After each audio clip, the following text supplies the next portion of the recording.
Se você está chegando agora no canal, prazer, meu nome é Alisson, sou engenheiro de computação pelo Instituto Big Data de Engenharia, além de mestre e doutorando em computação gráfica pelo Instituto de Matemática Pura e Aplicada. Muita gente depois que escuta essa apresentação, ou quando me vê aqui no canal explicando alguns assuntos ditos como difíceis, tais como estrutura de dados e algoritmos, ou mesmo fazendo algum tipo de projeto, como aquele da capa de invisibilidade do Harry Potter, acha que eu tenho alguma inteligência diferenciada, que eu sou algum tipo de gênio e que por isso as coisas seriam muito mais fáceis para mim. Eu não acredito que isso seja verdade, mas eu tenho sim um segredo que eu vou revelar para você nesse vídeo. Eu estudo consistentemente há vários anos. Talvez você já saiba que estudar é importante, já esteja aplicando isso na sua vida e mesmo assim sinta que você não tem os resultados que gostaria. E eu concordo que a forma como a gente estuda, e principalmente a forma como a gente encara os estudos, são fatores muito importantes no processo de aprendizado e também na nossa percepção de sucesso. E é por isso que eu resolvi analisar minha trajetória de aprendizado desde o meu primeiro contato com uma linguagem de programação, lá em 2009, até o momento atual, depois de já ter programado em mais de 16 linguagens de programação diferentes, e inclusive ter documentado o meu processo de aprendizagem da linguagem Julia em 2021, em uma playlist exclusiva para membros aqui do canal.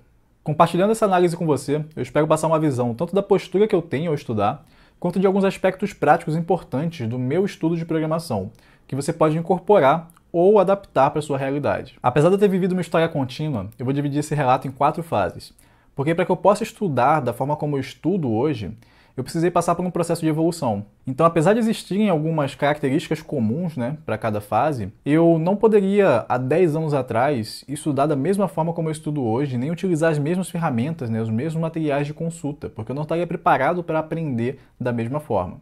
Então, eu acho que cada um de vocês vai se identificar com uma ou mais de uma fase, dependendo do momento que você está na sua vida. E já que você tem interesse em estudar programação, saiba que esse vídeo é patrocinado pela Alura. A Alura é a maior escola de tecnologia online do Brasil. E aqui na descrição do vídeo você encontra um link especial com um desconto de 10% para você assinar a Alura agora. A oportunidade está aí, agarra quem quer. Então vamos lá. A primeira fase dessa história diz respeito ao primeiro contato com uma linguagem de programação. No meu caso, esse contato se deu por meio da educação formal. Então, em 2009, eu estava no 3º ano do Colégio Naval, e lá a gente via um pouquinho de Pascal e de JavaScript. Eu vou estender, na verdade, essa fase para o primeiro ano ali da faculdade, porque, na verdade, eu não estava muito interessado em estudar programação, porque eu estava interessado em passar no vestibular do IME. Então, quando eu cheguei realmente no IME, eu tive contato com a linguagem de programação C, e ali foi um momento que eu realmente tive que parar para estudar programação e começar a aprender as coisas, Eu já tinha tido aquele contato com Pascal e com JavaScript e tinha achado interessante poder escrever programas, Naquela época eu não tinha essa ideia, eu não tinha noção de que um programa era um código escrito e que as coisas executavam dessa maneira, Não era tão difundido como é hoje. E até por conta dessa divulgação e da necessidade de mais profissionais no mercado, muita gente hoje em dia tem contato com programação por outras vias, Seja ali por bootcamp, direto na internet, enfim. Vai ter várias formas diferentes de você ter esse seu primeiro contato com a programação. Mas eu acho que a forma de estudar para esse momento, ela não muda, assim. Porque o que é que eu utilizava ali, O que eu acho que era o diferencial para eu poder aprender e evoluir nesse meu primeiro contato com programação? Então a primeira coisa é eu ter a certeza de que era possível aprender aquilo. Porque se você chega ali com uma mentalidade de que aquilo é algo difícil, complicado, de que talvez não seja para você, de que, sei lá, fulano tentou e não conseguiu, se você começar a pensar nessas coisas e se prender nisso, realmente vai ser muito mais complicado para você aprender, tá? Então, eu acho que a primeira coisa importante desse processo de aprendizado e que eu levo até hoje, enquanto eu vou estudar coisas novas, é ter a certeza de que eu posso aprender aquilo, de que aquele negócio é para mim, certo? A segunda coisa que eu lembro, assim, que eu também levo, para a vida inteira, então essa primeira fase ela realmente é muito relevante para todas as fases, todo o processo de estudo que eu faço, inclusive atualmente, é você ter um senso de descoberta. Então, senso de descoberta é um nome que eu estou dando para uma coisa que é maior do que curiosidade. Quando você está aprendendo, você está tendo aqueles primeiros passos ali, geralmente você vai ter algum tipo de tutorial, ou tem o professor ali, se for na educação formal, enfim. Alguma coisa está te mostrando como fazer determinadas coisas. E você tem que ter esse senso de descoberta para poder explorar além daquilo, para poder experimentar de fato. Então, às vezes a gente vê aqui no canal, por exemplo, pessoas que assistem algum conteúdo, algum vídeo de Python, de análise de dados, alguma coisa assim, e elas comentam aqui algo do tipo, tá, mas e se eu rodar tal linha dessa forma, o que acontece? E se eu fizesse de tal outra forma, o que acontece? Você teve uma ideia ali, legal, você teve uma curiosidade em relação a uma modificação que você poderia fazer, por que você não faz? Por que você não chega lá, troca aquela linha, executa e depois tenta interpretar aquele resultado? Eu acho que isso faz muita diferença para o aprendizado e isso é algo que a programação torna muito tangível. Você realmente pode chegar lá, simplesmente modificar aquela linha, modificar a coisa que está ali na sua cabeça, testar e executar. E se der erro, você tem que interpretar porque aquilo deu erro. E se você não conseguir interpretar, depois de você fazer esse processo que vai te trazer algum aprendizado, sabe? Refletir sobre a coisa vai te trazer algum aprendizado. Depois de fazer esse processo, você busca ajuda. Aí você vem e pergunta, pô, eu fiz tal coisa e não deu certo. Ou deu certo, mas eu não consigo interpretar o resultado. Eu acho que isso é, assim, parte importantíssima do estudo de programação e que eu levo até hoje. E que é muito, muito, muito importante nessa fase de primeiro contato. E uma terceira coisa que eu diria que é relevante nesse processo é uma coisa que muita gente negligencia, que é a base. Programar não é só escrever linhas de código com uma sintaxe correta dentro de alguma linguagem. Programar é você conseguir dar instruções precisas para um computador para que ele faça aquilo que você deseja. E você quer resolver algum problema. Então você tem que ter essa capacidade de resolver problema antes mesmo de estar escrevendo código. Muita gente negligencia o fato de que o seu repertório, inclusive as experiências que você teve no ensino fundamental e médio, eles têm impacto no seu aprendizado. Então, por exemplo, se você quer fazer um programa para resolver o problema de apresentar para alguém um plano de financiamento de um imóvel, você precisa entender como que você resolve esse problema do financiamento, né? Você precisa entender de juros composto, de progressão geométrica. Se você já tem isso interiorizado, você sabe resolver o problema, ainda que você não saiba escrever uma linha de código. E aí, quando você aprende a escrever código, né, você consegue depois descrever, né, um programa capaz de resolver aquele problema com o conhecimento prévio que você já tinha. E aqui eu dei um exemplo bem direto de uma aplicação útil, mas tem muitos outros conhecimentos que às vezes você pensa, poxa, não vou usar isso aqui para nada, isso aqui é inútil, que na verdade eles estão servindo como parte do teu repertório, como base de ideias que você pode utilizar depois para poder aprender coisas novas, né? Então, quando alguém vai falar de recursividade, por exemplo, se você já viu um fatorial, né, e entendeu a ideia por trás do fatorial, você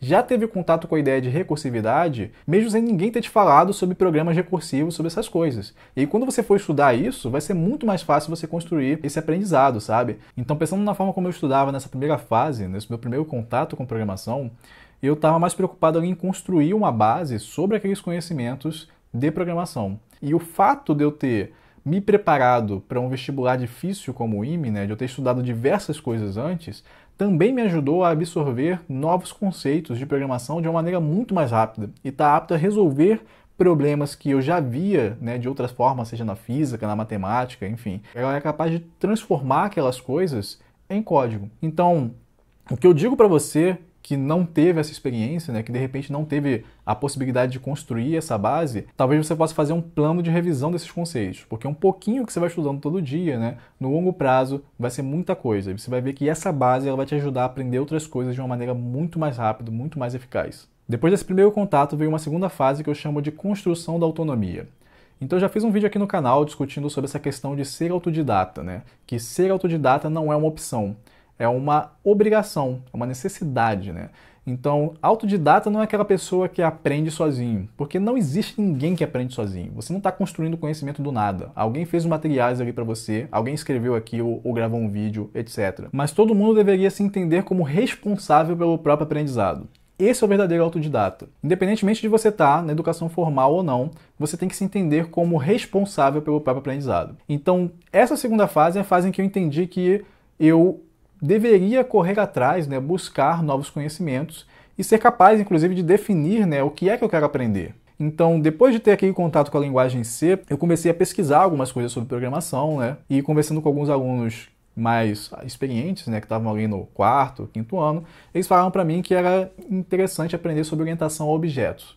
Então, procurando na internet sobre orientação a objetos, eu topei com uma apostila da Kaelon sobre Java e orientação a objetos. E o que eu fiz então, nas férias do primeiro para o segundo ano, eu devorei aquela apostila e aprendi então uma nova linguagem de programação, que era o Java, e também a tal da orientação a objetos. Inclusive, fica aí uma curiosidade que a gente descobriu recentemente, gravando um episódio para o hipsters.tech, que foi o próprio Paulo Silveira, um dos fundadores da Alura, que escreveu aquela apostila.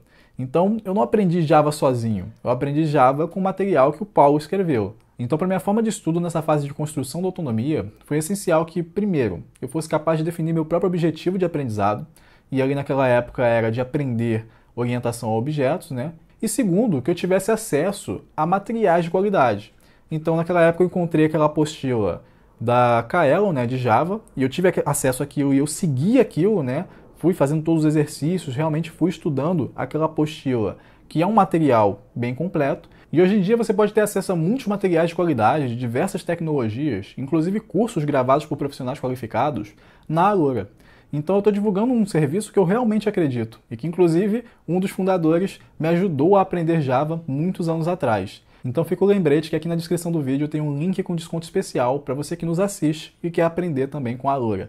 Apesar de ter estudado Java ali entre o primeiro e o segundo ano, eu só viria a usar realmente Java no finalzinho do segundo ano, indo para o terceiro. Porque ali ao longo do segundo ano eu fiz um outro projeto que, na verdade, eu precisei aprender Python. Então eu precisei aprender ainda uma outra linguagem de programação. E aqui, né, eu gostaria de ressaltar isso porque às vezes as pessoas ficam tentando forçar uma determinada linguagem numa área simplesmente porque é a linguagem que elas conhecem. Né? Elas não têm essa abertura, que é algo que eu acho que foi muito positivo ao longo da minha carreira para eu poder aprender. Né? Então isso faz parte também da forma como eu estudo e eu acho que faz parte desse processo de construção da autonomia. Então ali ao longo do segundo ano eu fiz uma simulação de disco voador junto com outro colega, eu já fiz até vídeo aqui no canal contando um pouco da história desse projeto. E quando nós fomos conversar com o professor que poderia nos orientar nesse projeto, ele comentou que a tecnologia que ele recomendava, né, utilizava C++ ou Python, e que ele recomendava o Python, que seria mais rápido ali de aprender, e a comunidade usava bastante. E ter escolhido o Python nessa fase em que a gente não tinha tanta experiência realmente foi positivo, porque nós pudemos encontrar diversos tutoriais da comunidade em Python. Então, o papel, né, do material de qualidade ali para a gente seguir, dado que a gente já tinha um objetivo a cumprir, foi feito por esses tutoriais, né, que a gente podia seguir ali e entender como é que a engine funcionava e também criar os nossos próprios experimentos a partir do nosso senso de descoberta. Depois disso a gente chega numa fase que eu resolvi chamar de construir com consistência. Então nessa fase eu realmente comecei a aprofundar alguns conhecimentos e aprender a como programar de uma maneira melhor, né? Entender questões como padrões de projeto, de arquitetura de software, essas coisas que na verdade elas são melhor entendidas na prática. Então, eu vejo muita gente partindo direto para livros como Clean Code, enfim, esses livros de padrões de projeto, né, da Gangue dos Quatro, que eu tenho até aqui na minha bibliotecazinha aqui atrás, né, que são bem interessantes e tal, mas eu acho que eles são melhor aproveitados quando você está numa determinada fase, né, do teu aprendizado. Porque tem coisas que elas até fazem sentido, né, conceitualmente, você pensa, pô, eu gostaria de ter um programa mais flexível e tal, só que ainda é um meio abstrato, tu não consegue entender essas coisas se você não vê realmente na prática a necessidade delas. Então, no momento que você começa a construir projetos de ponta a ponta, né, você faz vários projetos do começo ao fim, esses projetos vão ficando maiores, você vai precisando integrar outras tecnologias, né, no projeto e tal, você vai começando a entender a necessidade de fazer aquelas coisas. Nesse momento, por exemplo, eu estava fazendo iniciação científica num projeto de realidade aumentada móvel, lá no IMPA, e eu já mexi ali com Android, né? Então falei que no finalzinho, né, entre o segundo e o terceiro ano, foi quando eu comecei a botar o Java em prática, foi porque eu comecei a aprender a programar em Android, e eu fazia uma coisa ali que eu tinha o Java no Android, mas eu tinha também uma camada de C++, em que eu precisava fazer contas de computação gráfica em tempo real, assim, precisava ser rápido e tal, para colocar uns negócios na tela, etc. Então eu tinha que conectar essas duas pontas, né? Esse foi um momento que eu tive esse desafio técnico de juntar linguagens e de fazer isso de uma maneira que fosse boa, né? Então, é claro que da primeira vez a coisa acontece do jeito que dá e depois você vai entendendo, pô, mas se eu fizesse de tal forma, será que não seria melhor? Será que não seria melhor para eu poder mudar o código depois, não ia facilitar a minha vida e tal? E aí quando você vai lendo essas coisas como padrões de projeto, né, ou arquitetura limpa, essas coisas, elas vão fazendo mais sentido, porque você já se deparou com aqueles desafios, né, na sua vida. Então, esse momento de construir com consistência é um momento em que é muito importante você praticar muito, né, construir projetos ali do começo ao fim E assim, não é você ficar fazendo a mesma coisa que você já fazia, né? É você fazer realmente coisas novas, você se deparar com situações que vão exigir de você, às vezes, ficar dias ali num determinado problema, tentando entender, né, como é que você poderia fazer aquilo melhor, né? Eu lembro que quando eu estudava, eu aproveitava mais as discussões de Stack Overflow ou de outros fóruns, né? Porque às vezes você vai lá no Stack Overflow para resolver um problema imediato, né? Já vai direto ali na resposta que foi aceita, pega um código, alguma coisa, mas muitas discussões existem ali, né, nos comentários e até às vezes nas respostas mesmo, as pessoas costumam embasar, assim, escrever bastante, e você pode aprender a partir daquilo, né? Você pode olhar as referências que elas colocam e ir entendendo mais sobre como as pessoas fazem as coisas. Foi nessa fase também que na faculdade eu estava estudando sobre estruturas de dados e algoritmos. E essas disciplinas para mim elas foram bem reveladoras, assim, né? Elas realmente me fizeram pensar sobre a forma de programar de uma maneira diferente, assim, e melhorar também como que eu organizo e penso as minhas soluções. E aqui é um bom momento para a gente desmistificar, né, essa questão do gênio, né, que eu abri o vídeo falando sobre, porque as pessoas costumam ter dificuldades, né, nessas disciplinas, que tem uma relação aí com o pensamento matemático, e elas pensam, ah, não, você consegue aprender, fulano consegue, eu não consigo e tal. Mas na verdade, sim, fácil ou difícil é uma medida do quão distante aquele conhecimento está de quem você é agora, né? Então, tudo que eu comentei aqui sobre essa questão de base, e você pode ver como que o meu conhecimento foi sendo construído, né, em termos de base ali ao longo dos anos, contribuiu para que eu chegasse ali um pouco mais preparado, né, para poder aprender aquilo. E mesmo assim, né, para eu chegar no nível que eu tenho hoje, eu tive que praticar muito, né? Eu tive que estudar muito sobre aqueles assuntos. Então, nessa época, eu estava estudando também a linguagem Objective-C para programar aplicativos no iOS. Então, eu vi naquele projeto de realidade aumentada móvel a oportunidade de eu ter acesso a um Mac lá no IMPA, coisa que eu não tinha, né? E com isso eu poderia aprender a desenvolver aplicativos para o iOS também. E eu lembro que quando eu estava aprendendo o Objective-C, eu fui assistindo um pouco de uns vídeos de programação iOS, mas também querendo entender um pouco mais da linguagem. E para entender um pouco mais da linguagem, eu fui fazendo exercícios de coisas que eu conhecia, né? Então, eu estava estudando ali sobre árvores, sobre grafos, né, sobre listas, etc. E eu já tinha implementado aqueles exercícios em C, né, por conta da faculdade, mas eu fui e implementei tudo de novo em Objective-C.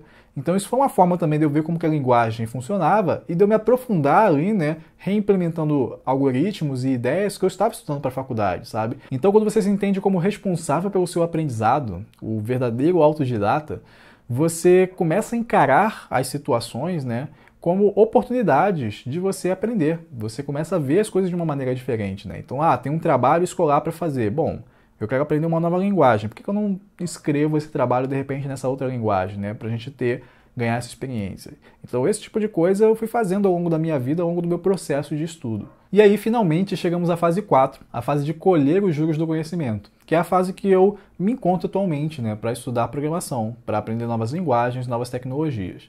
Então, uma coisa que não muda é a questão da postura, que vem desde a fase 1, né? Então, essa postura de confiança, de saber que eu sou capaz de aprender aquilo e também de ter um senso de descoberta, de experimentar as coisas, ver como é que ela acontece e refletir sobre aquilo, né? Então, isso realmente é base de todo o processo de estudo e de aprendizagem que eu apliquei e continuo aplicando na minha vida. E a questão do colher juros do conhecimento, né, é que por conta dessa evolução, por ter essa base construída, eu consigo relacionar novas coisas com coisas que eu já conheço, né? Eu tenho uma bagagem muito grande ali que eu conheço. Hoje em dia, eu consigo utilizar documentação técnica e até mesmo código escrito com outras pessoas como meios eficientes de aprendizado. Então, às vezes você está ali tendo uma dúvida e tal, aí você olha a documentação, se a documentação não está muito clara, você vai lá direto, olha o código, consegue entender. Então, muitas vezes as pessoas têm dificuldades em entender uma documentação técnica porque elas não têm bagagem para entender os termos que estão descritos ali, né? Então, às vezes vai ter algumas siglas ou vai ter alguns termos bem específicos da computação, sobre compiladores, sobre como que a linguagem realiza determinadas coisas, né? Sobre escolhas que foram feitas em termos de projeto daquela linguagem, daquela tecnologia, e tudo isso, né, foi bagagem adquirida aí ao longo da vida, né? Então, quando eu me deparo com uma linguagem de programação nova, seja Kotlin ou Julia, que eu aprendi recentemente, eu sei que a linguagem ela tem que prover soluções para determinados problemas, né? Ela tem que me permitir expressar instruções de maneira não ambígua. Ela tem que me permitir ter algum mecanismo de controle de fluxo, algum mecanismo de repetição. E eu já vou ali, procurando esse tipo de coisa e vendo como que ela resolve determinados problemas. comparando inclusive com a forma como outras linguagens, né, outras tecnologias que eu tive contato, resolvem aquele tipo de problema, né? E sim, eu ainda consulto livros, sites, vídeos e inclusive plataformas como a Alura. Trazendo um exemplo bem prático, eu vou descrever como foi o meu processo de aprendizado da linguagem Julia, que inclusive alguns membros acompanharam o inicinho ali ao vivo, né? Então, primeiro eu estabeleci o meu objetivo, que era entender a linguagem como um todo, né? Entender a filosofia por trás daquela linguagem, porque eu já sabia que ela resolvia alguns problemas de maneira diferente, assim, ela tinha uns elementos de linguagem funcional que eu não estava muito habituado, ela trata orientação a objetos de uma maneira diferente, meio que como se não tivesse objetos, enfim, ela tinha algumas questões ali um pouco diferentes do que eu estava utilizando, né, em outras linguagens e outros trabalhos na época. E aí, para fazer isso, eu optei por fazer um estudo orientado a exercícios, né? Então eu encontrei uma plataforma chamada Exercisme e ela já coloca ali uns exercícios para você ir treinando, né, solução de pequenos problemas assim dentro da linguagem. Então a plataforma em si, ela não ensinava nada disso, né? Então eu tinha que me virar para aprender aquilo, né? Mas ela era o estímulo para eu poder pensar, ok, então eu tenho que resolver esse problema, vou aprender o que for necessário para resolver esse problema. E eu ia muito na documentação da linguagem mesmo, né? Então eu já conseguia absorver os termos ali e conseguia entender quais foram as soluções por trás, né, do projeto daquela linguagem. Então, tinha o exercício. Ah, não consigo resolver isso aqui. Beleza, vou lá na documentação olhar como que ela lida com a parte de classe, como que ela lida com a parte aqui de macro, de funções, etc. Então esse foi o meu primeiro objetivo com a linguagem. Depois eu pensei, tá, mas como que eu consigo fazer projetos com essa linguagem? Como que eu ganho autonomia com ela? E aí eu passei a incorporar a Julia aqui no canal, né? Então eu queria fazer um projeto de um visualizador por Ray Tracing. E isso virou, então, 3 lives aqui no canal, em que eu utilizei a linguagem Julia para implementar o Ray Tracing in One Weekend, que é um livro aí conhecido da área que foi implementado em C++, né? Então isso foi um exercício para mim, mas em que eu também estava fazendo ali um projeto, né? E estava entendendo como que eu poderia utilizar mais aquela linguagem. E ela apareceu, inclusive, em outros projetos aqui no canal, inclusive da capa de invisibilidade do Harry Potter. Então, galera, não tem muito segredo mesmo, mas eu acho que às vezes a gente se atrapalha tentando aprender tudo de uma vez ou tentando aprender as coisas muito rápido. Aprender leva tempo mesmo, mas eu acho que é o melhor investimento que você pode fazer na sua vida. Lembrando que se na fase que você se encontra agora, o que você precisa é ter acesso a materiais de qualidade, você pode assinar a Alura e ter acesso a muito conteúdo. E tudo isso com desconto de 10% utilizando o nosso link aqui na descrição. Se você gostou do vídeo, não esqueça de deixar o seu like, nem de se inscrever aqui no canal. Muito obrigado e até a próxima.